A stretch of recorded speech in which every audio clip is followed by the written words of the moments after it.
Récemment, une loi a été votée officiellement pour empêcher les enfants d'accéder aux réseaux sociaux. Officieusement, et d'après les dires même du président de la République Emmanuel Macron, cette loi est là pour empêcher la droite de s'exprimer. De plus, un rapport a été fait par le Sénat pour parler d'une certaine ingérence intérieure. Qu'impliquent ces décisions? Quelle a été la réaction du RN? Quelles sont les solutions que j'ai à vous proposer pour continuer à vous exprimer librement et en toute légalité? Si vous voulez le savoir, alors regardez cette vidéo jusqu'au bout.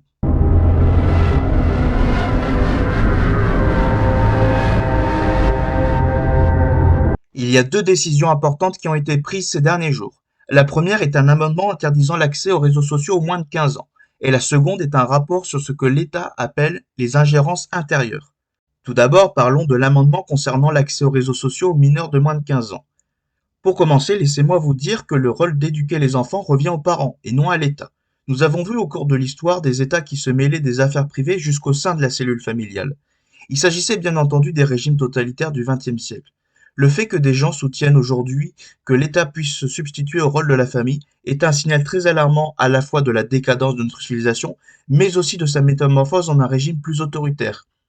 Pour la philosophe Hannah Arendt, qui a défini ce qu'est le totalitarisme dans son ouvrage Le système totalitaire, écrira dans son autre ouvrage Les origines du totalitarisme que la société se tourne vers le totalitarisme en réponse à une perte de valeur morale et de l'autonomie des individus quant au sens des responsabilités. Cette thèse sera également adoptée par d'autres philosophes tels que José Ogerta y Grasset dans La révolte des masses ou encore le psychanalyste Erich Fromm dans La peur de la liberté. Bien avant les décisions politiques qui ont eu récemment lieu en France, nous pouvons déjà constater la perte du sens des responsabilités de notre civilisation, signe inquiétant d'une société prête à se soumettre à la volonté d'un État omnipotent. Revenons à l'amendement quant aux réseaux sociaux. Cette loi n'a avant tout aucun intérêt, car il existe déjà des contrôles parentaux dont les parents ont le contrôle total. Si l'État voulait protéger les enfants, il n'avait qu'à rendre les contrôles parentaux obligatoires. Emmanuel Macron dira, après la validation de cet amendement, que cette loi aurait, d'après lui, pour but de protéger les citoyens de certains discours sur les réseaux sociaux, et que cette mesure ne pourrait pas être efficace pour protéger les mineurs. Ceci ne peut pas être une fake news, car ce sont les propos mêmes du président de la République. Rajoutons que si cet État avait réellement la volonté de protéger les enfants, il se serait impliqué pour arrêter les personnalités politiques impliquées dans l'affaire Epstein, et il n'y aurait jamais eu des affaires de trafic S au sein de l'ASE, et il n'y aurait jamais eu de récidive des animateurs du périscolaire ayant commis des abus sur mineurs. Et par-dessus tout, les pointeurs de gosses ne seraient jamais remis en liberté après avoir massacré des mineurs. En réalité, l'État veut faire un système d'identification pour ficher chaque citoyen et le sanctionner. Peut-être y aura-t-il un système de crédit social, peut-être y aura-t-il des gels de vos comptes en banque. Pour l'instant, nous ne pouvons pas deviner car l'État a oublié les détails lors de l'écriture de cette loi. En effet, la loi est très floue. Il n'y a pas de sanctions précises quant au non-respect de cette loi et surtout, les faits décrits par l'amendement ne sont pas clairement caractérisés. Pour résumer, cette loi n'est ni applicable légalement et c'est sans parler de sa nature anticonstitutionnelle. Maintenant, nous allons traiter du rapport du Sénat quant à ce qu'ils appellent l'ingérence intérieure. D'après ce rapport, les médias financés par l'État ainsi qu'une pincée de milliardaires seraient libres et indépendants, et les citoyens ordinaires s'exprimant sur Internet seraient de la désinformation et de la propagande et ce qu'ils appellent l'ingérence intérieure. Tout d'abord, décortiquons ce néologisme pour le moins original. Une ingérence est définie comme le fait de se mêler des affaires des autres. Or, la vie politique concerne le citoyen, c'est-à-dire celui qui jouit du droit de citer. De quel droit une poignée de petits hommes gris, minoritaires et de journalistes incultes se donnent le droit de parler à la place du peuple et surtout de le faire taire? De quel droit votre parole a plus de valeur que la nôtre? À Athènes, même le citoyen le plus ordinaire avait le droit de s'exprimer. Non seulement les citoyens ont le droit de s'exprimer, mais avant tout ils en ont le devoir. La télévision ne sont pas des médias démocratiques, ils ne sont que les moyens d'une expression d'une poignée d'individus. Internet est précisément le lieu propice à la démocratie. C'est le seul endroit où les gens peuvent diffuser des choses publiquement. Tous les autres moyens d'expression des gens ordinaires ne peuvent exister qu'à une échelle microscopique. Ma famille s'est battue contre les Allemands pendant la Seconde Guerre mondiale, et ce n'est pas pour qu'on interdise aux Français de parler. L'affaire Telford, si j'en ai entendu parler, c'est grâce à des médias citoyens comme Je suis pas content TV ou encore une de mes chaînes YouTube.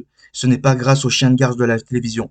Pareil pour la mort de Jeremy Cohen, pareil pour le scandale de l'ASE, pareil pour les crimes commis contre les enfants par les renégats de mai 68 que l'école de la République nous a présentés comme des héros. C'est précisément grâce à Internet et grâce aux réseaux sociaux que l'on peut vérifier si une information est vraie ou fausse. C'est précisément grâce à Internet que l'on peut retrouver des archives et des preuves de certains mensonges. C'est précisément grâce à Internet que les gens ordinaires verront les preuves des crimes odieux qui ont été commises par certains des élus de la République. C'est grâce à Internet que l'on sait toute la vérité. Ils nous appellent extrémistes alors que tout ce que nous voulons c'est la sécurité. Pour ces politiciens et cet État corrompu, c'est trop demandé. Ce qui gêne cet État corrompu, ce ne sont pas des soi-disant opinions, mais des faits que l'on énonce dans chaque vidéo. Il n'y a que la vérité qui gêne les politiciens corrompus et qui dérange les États corrompus. Partie 2, la réaction du RN. Le RN s'est abstenu de voter cet amendement et a indirectement consenti à la validation de cet amendement, car qui ne dit mot consent. Le RN, ayant mis des bâtons dans les roues aux influenceurs qui la soutenaient, s'est par conséquent attiré les foudres de ces derniers. En effet, depuis de longues années, le camp de droite, chassé par les médias officiels, s'est réfugié au sein de la toile. Il y a environ 2 millions de Français qui la suivent l'actualité sur les réseaux sociaux. De plus, les influenceurs de droite sont des résistants de première ligne et sont les premiers à tomber. Harcèlement, diffamation, menaces, stalking, gel des comptes en banque, et le RN les a méprisés. Sachez que notre ennemi, Jean-Luc Mélenchon, soutient lui-même les influenceurs qui font sa propre promotion.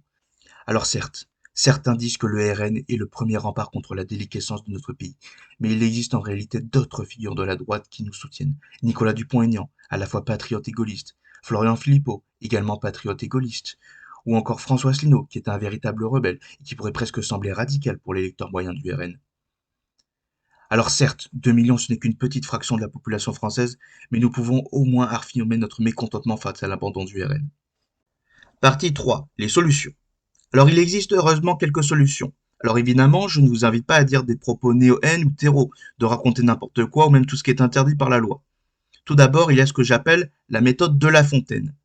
Vous connaissez tous le poète Jean de La Fontaine qui critiquait les torts et les travers de ses contemporains, dont le roi de France lui-même, mais de manière subtile et stylisée. Par exemple, il a remplacé le roi par le lion.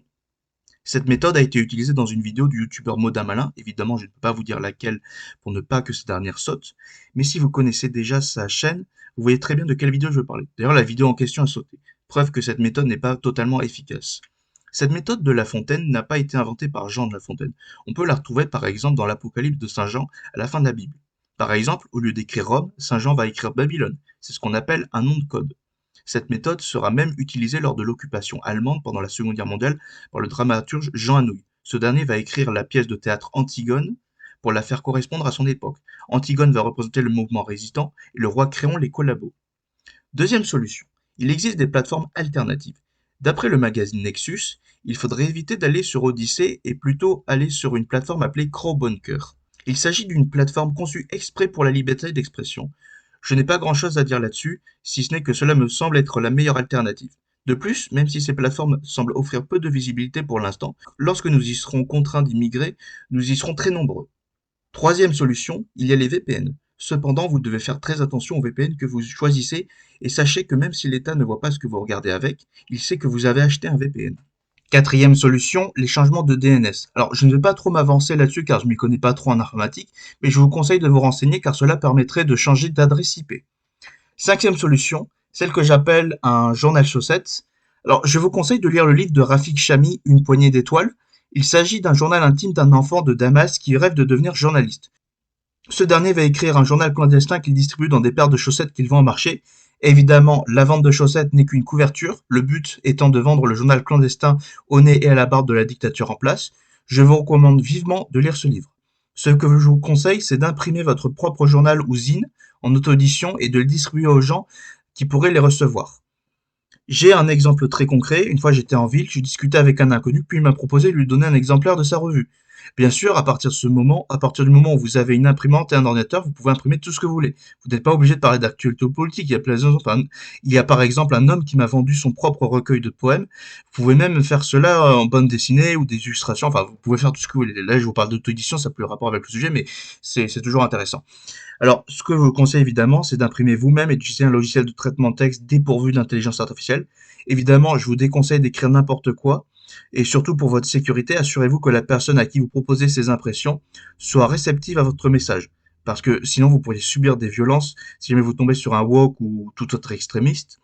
Alors, essayez d'abord de discuter avec la personne pour être sûr que vous êtes en terrain ami. Cette dernière méthode n'est certainement pas la plus efficace, mais si elle est bien faite, c'est celle qui vous permettra le mieux de rester hors des radars du ministère de la Vérité et surtout du ministère de l'Amour. Pour résumer, les temps vont être de plus en plus durs et nous allons devoir évoluer. Résister face à un État est un jeu du chat et de la souris. Restez fort, restez libre. Rejoignez l'infini, rejoignez l'Empire.